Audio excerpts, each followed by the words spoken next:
नमस्कार। Sai college of teachers training के online class में आपका स्वागत है। आज हम लोग चर्चा करेंगे डीएलएड फर्स्ट ईयर का पेपर फर्स्ट मतलब F1, जिसका कि विषय है समाज शिक्षा और पाठचर्या की समझ। इसका हम शुरू करेंगे। ये पेपर में कुल 5 यूनिट्स हैं। आपको पाँचों यूनिट्स पढ़ने हैं, क्योंकि बोर्ड के एग्जाम में आपको पाँचों यूनिट से प्रश्न पूछे जाएंगे। इसका फर्स्ट यूनिट है बच्चे, बचपन और समाज। आज हम इसके बारे में जानेंगे, बच्चे, बचपन और समाज के बारे में। तो इसमें भी अलग अलग टॉपिक करके आपके सिलेबस में दिया हुआ है। हम एक एक टॉपिक को इसमें देखेंगे। सबसे पहले इस विषय के बारे में आपको थोड़ा सा बता दूं। यह विषय जो है कुल 100 अंकों का है, जिसमें 70 अंक की आपको बोर्ड के द्वारा एग्जाम लिया जाएगा, वहाँ प्रदान किया जाएगा, और 30 अंकों का आंतरिक मूल्यांकन होगा। और ये 30 अंक जो मिलेगा आपके असाइनमेंट, आपके प्रोजेक्ट वर्क और आपके कक्षा में व्यवहार को या महाविद्यालय में व्यवहार को देखते हुए वो 30 अंक आपको प्रदान किए जाएंगे। तो आज हम शुरू कर रहे हैं इसमें यूनिट फर्स्ट, बच्चे, बचपन और समाज। इस यूनिट का जो सबसे महत्वपूर्ण भाग है वह है सामाजिकरण। समाज आपको पढ़ना है, लेकिन उसको हम अगले यूनिट में पढ़ेंगे। इसमें सबसे पहले है सामाजिकरण। तो आज हम पढ़ेंगे सामाजिकरण की समझ। आपके यूनिट में सेकंड टॉपिक द्वारा दिया हुआ है सामाजिकरण की समझ, उसके बारे में जानेंगे। तो इसमें हम जानेंगे सामाजिकरण का अर्थ, परिभाषा, प्रक्रिया सामाजिकरण की। और सबसे महत्वपूर्ण है कि ये सामाजिकरण विषय जो आपके विषय में दिया गया है, इससे बहुत सारे प्रश्न पूछे जाते हैं। पिछले वर्ष भी फाइनल एग्जाम में इस टॉपिक से लगभग आपको 40 अंक एक एवरेज माना जाए तो इससे पूछे गए थे, शॉर्ट और लॉन्ग क्वेश्चन मिला करके।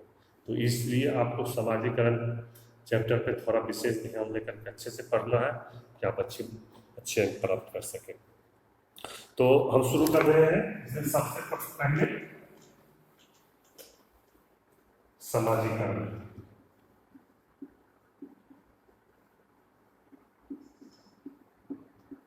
सबसे पहले हम इसमें जानेंगे सामाजिकरण का अर्थ। सामाजिकरण का अर्थ होता क्या है? सर्वप्रथम क्या जानेंगे? सामाजिकरण का अर्थ। तो सामाजिकरण एक ऐसी प्रक्रिया है जिसके द्वारा बालक सामाजिक प्राणी बनता है। मतलब क्या कह रहा है? सामाजिकरण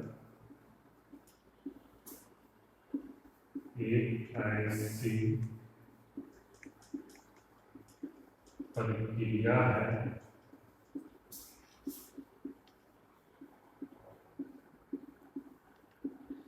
जिसके द्वारा मनुष्य सामाजिक प्राणी बनता है।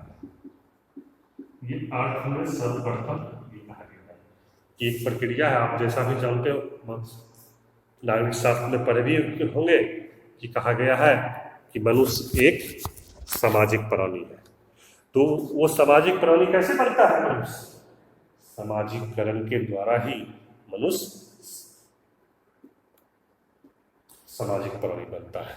इसमें आगे है, इसके दूसरे शब्दों में हम इसको ऐसे कह सकते हैं कि सामाजिकरण एक ऐसी प्रक्रिया है जिसके द्वारा व्यक्ति को समाज अपनी परंपराओं, मान्यताओं और आदर्शों के अनुसार बनाता है। क्या कह रहा है कि दूसरे शब्द में, मतलब साधारण शब्द में हम कहेंगे कि जब बालक समाज के आदर्श, परंपरा, मान्यता को अपना लेता है तो व्यक्ति सामाजिक बनता है। क्या क्या अपना लेता है? व्यक्ति समाज के आदर्श को, मान्यता को और परंपरा को जब व्यक्ति अपना लेगा तो मनुष्य एक सामाजिक प्राणी बन जाता है। और इसमें आगे कहा गया है कि सामाजिकरण का अर्थ उस प्रक्रिया से है जिसके द्वारा व्यक्ति अन्य व्यक्तियों से अंतः प्रक्रिया करता हुआ सामाजिक आदतों, विश्वासों, रीति रिवाजों तथा परंपराओं को सीखता रहता है। इस प्रकार समाजीकरण की संपूर्ण प्रक्रिया अंतः प्रक्रिया अथवा सामाजिक कार्य के अंतर्गत आती है। मतलब जितने भी हम समाज के रीति रिवाज हैं, समाज के विश्वास हैं, जो समाज की आदतें हैं, बालक उसे हमेशा सीखता रहता है। और अंतः प्रक्रिया मतलब क्या होता है?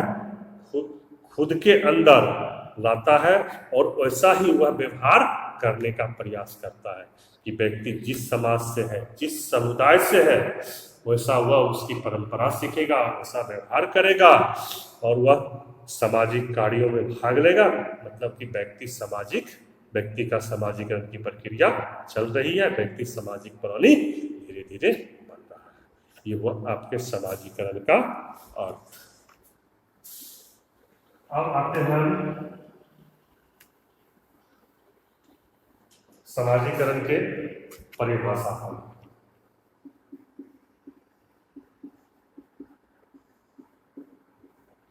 अब आते हैं हम समाजीकरण के परिभाषा पर। तो सबसे पहला परिभाषा जो है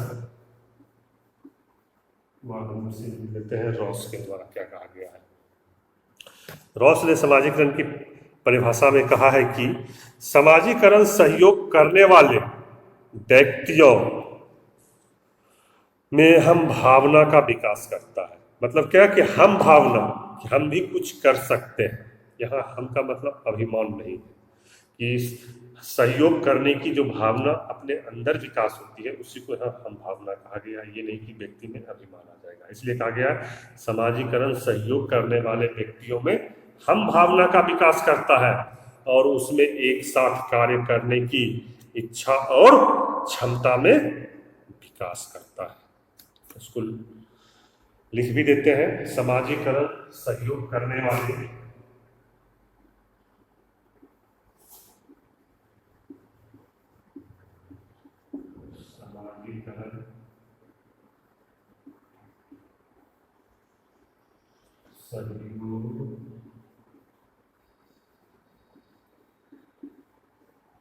समाजीकरण सहयोग करने वाले व्यक्तियों में हम भावना का विकास करता है।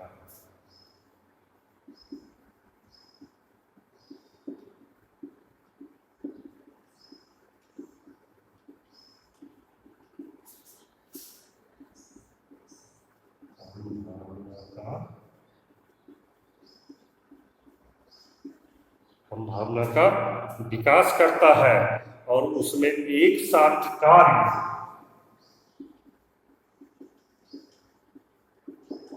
और उसमें एक साथ कार्य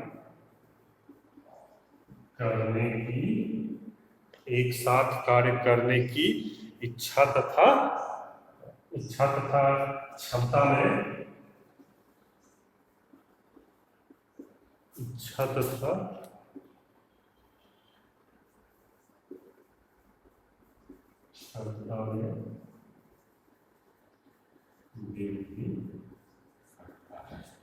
ये था पहला परिभाषा कि समाजीकरण सहयोग करने वाले व्यक्तियों में हम भावना का विकास करता है, उसमें एक साथ कार्य करने की इच्छा और क्षमता में विकास करता है कि जब सभी आदमी एक साथ मिलजुल करके कार्य करना शुरू कर देंगे उसकी क्षमता में इससे विकास होगा। तो मतलब व्यक्ति का समाजीकरण की प्रक्रिया चल रही है और वह समाज से कुछ न कुछ सीख रहा है। अब आते हैं हम दूसरा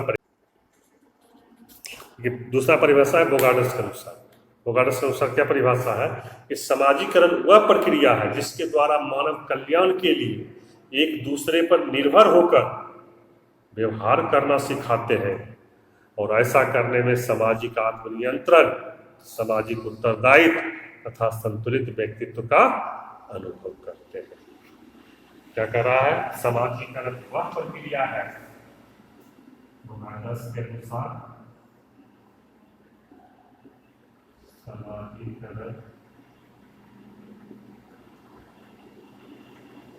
समाजीकरण वह प्रक्रिया है जिसके द्वारा मानव कल्याण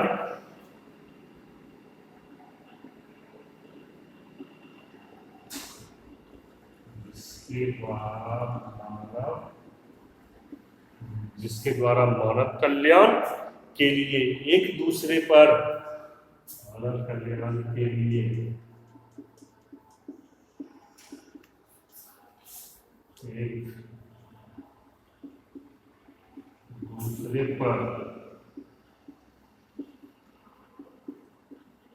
एक दूसरे पर निर्भर होकर व्यवहार करना सिखाते हैं।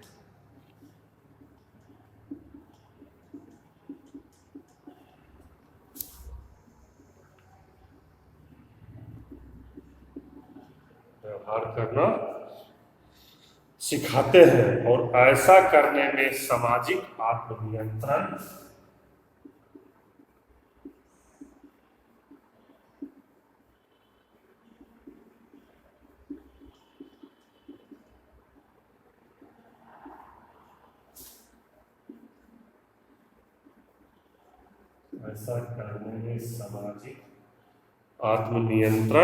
सामाजिक उत्तरदायित्व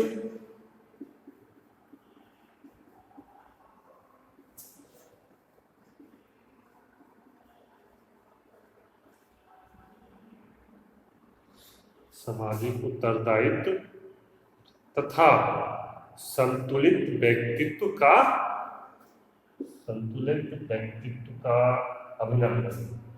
अनुभव करते हैं तथा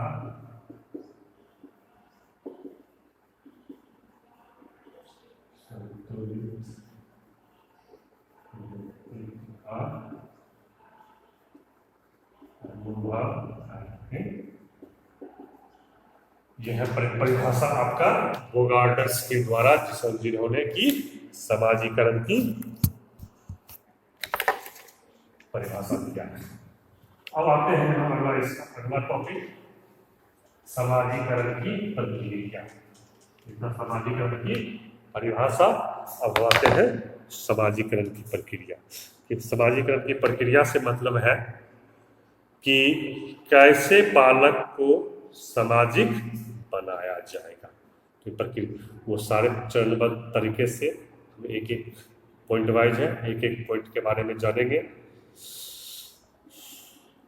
पहला पॉइंट है इसका पालन पोषण।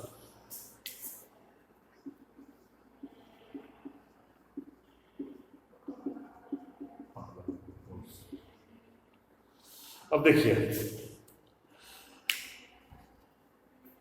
ऐसा कहा जाता है या समाजशास्त्र में जो भी है माना भी जाता है, ये प्रूफ भी है कि बालक की सामाजिकरण में सबसे अगर अधिक प्रभाव पड़ता है तो वह है पालन पोषण की।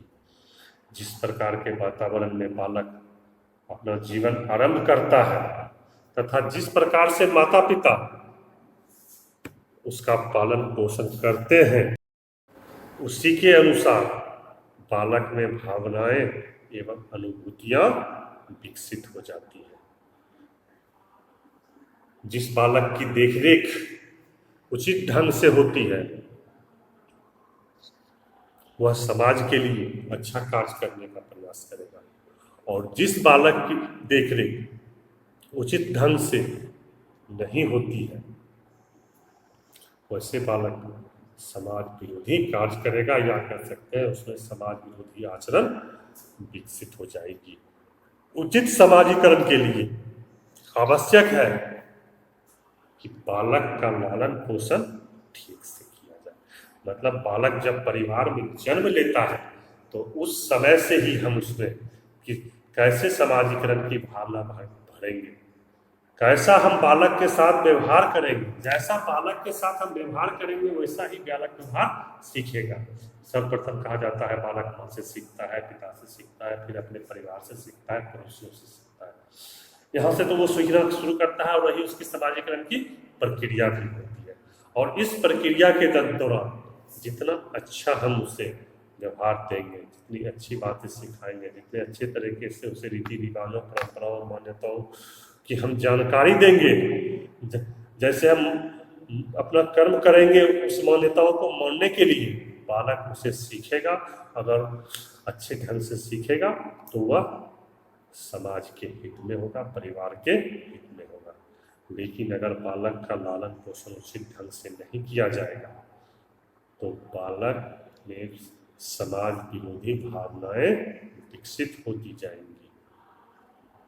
तो इसलिए कहा जाता है कि समाजीकरण के लिए यह आवश्यक है कि बालक का पालन पोषण उचित ढंग से किया जाए।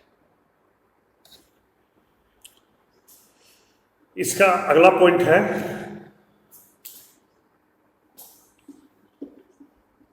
सहानुभूति। सहानुभूति शब्द आप लोग जरूर सुने होंगे। सहानुभूति का मतलब होता है अपनत्व की भावना को विकसित करना। तो सहानुभूति के द्वारा कह सकते हैं कि बालक में अपनत्व की भावना विकसित होती है। कैसे? जिस बालक के प्रति हम अधिक प्यार दिखाएंगे, उसकी छोटी छोटी बातों को मानेंगे, उसके साथ अच्छा व्यवहार करेंगे, तो वह निश्चित बालक हमारे नज़दीक आएगा। इसके विपरीत यदि बालक से हम दुर्व्यवहार करेंगे, उसे मारेंगे, पीटेंगे, डांटेंगे, तो निश्चित तौर पर बालक हमसे दूर होते जाएगा। तो ये सहानुभूति है कि कैसे हम उससे सहानुभूति पूर्वक व्यवहार करते हैं। अगर बालक से हम सहानुभूति पूर्वक व्यवहार करेंगे तो बालक हमारे नज़दीक आएगा। नज़दीक आने से क्या होगा? जो हमें समाजीकरण का गुण है वह गुण बालक सीखेगा और उसका भावी जीवन में वह प्रयोग करेगा। इसके विपरीत अगर हम उसे सहानुभूति रखेंगे ही नहीं तो वह ना ही हमारे नज़दीक आएगा, ना ही हमारे गुण को सीख पाएगा, ना ही उसका कभी जीवन में उपयोग कर पाएगा। इसलिए कहा गया है कि सहानुभूति के द्वारा बालक में अपनत्व की भावना विकसित होती है, जिसके परिणाम स्वरूप वह एक दूसरे से भेदभाव करना सीख जाता है। वह उस व्यक्ति को अधिक प्यार करने लगता है जिसका व्यवहार अधिक सहानुभूतिपूर्वक। ये टॉपिक थोड़ा अधिक लंबा जा रहा है, इसके और पॉइंट्स की चर्चा हम नेक्स्ट क्लास में करेंगे।